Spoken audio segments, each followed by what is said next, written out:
လူသားတွေကတောင်အမေရိကရဲ့သဘာဝရိုင်းဆိုင်တဲ့စွမ်းအားကိုမသိခင်ကတည်းကသိပ္ပံပညာကထူထပ်နှက်ဆိုင်တဲ့တောအုပ်တွေရဲ့လျှို့ဝှက်ချက်တွေကိုမဖော်ထုတ်နိုင်သေးခင်ကတည်းကအရေးတိုင်းရဲ့နောက်ွယ်မှာတည်စေနိုင်တဲ့မူဆိုးတစ်ကောင်ပုံကွယ်နေနိုင်တဲ့ကဘာတစ်ခုရှိနေပြီးသားဖြစ်ပါတယ်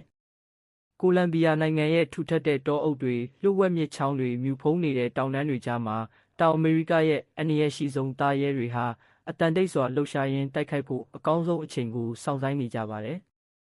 ဒီဗီဒီယိုကိုဘလို့ထင်မြင်လဲဆိုတာကိုခမန့်မှာရေးခဲ့ပေးပါနောက်ပြီးဘယ်နိုင်ငံကနေကြည့်နေလဲဆိုတာကိုလည်းပြောခဲ့ပါဦးအတူတူစကားပြောကြရအောင်ကဲ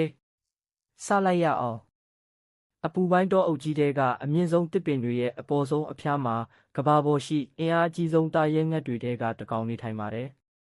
အဲ့ဒါကတော့ Harpy Eagle ဖြစ်ပြီးတိတ်ပံအမည် Harpy လို့ခေါ်ကြပါတယ်သူဟာတောအုပ်ပေါ်ရန်အလွှာရဲ့အငင်းပွားစရာမရှိတဲ့ဘရင်မဖြစ်ပါတယ်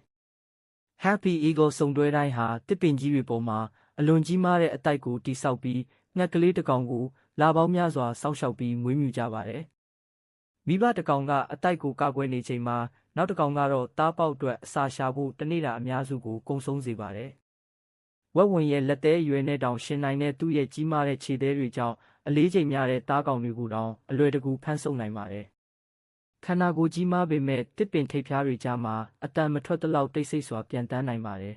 ။တကိုင်းတွေပေါ်မှာနေထိုင်တဲ့မြောက်တွေနဲ့ပြည်တိရစ္ဆာန် sloth တွေအတွက်တော့အန္တရာယ်ဟာသတိမပေးဘဲကောင်းကင်ပေါ်ကနေအချိန်မရွေးကြားရောက်လာနိုင်ပါတယ်။မြင့်မားတဲ့တကိုင်းတစ်ခုပေါ်ကနေ Harpy Eagle ဟာအရွက်တွေကြားမှာဖြည်းဖြည်းချင်းရွေ့လျားနေတဲ့ sloth တစ်ကောင်ကိုတွေ့ရှိလိုက်ပါတယ်။သူဟာမလုံမရှက်ငြိမ်သက်စွာစောင့်ကြည့်ရင်းတိုက်ခိုက်ဖို့အကောင်းဆုံးအချိန်ကိုတိတိကျကျတွက်ချက်နေပါတယ်။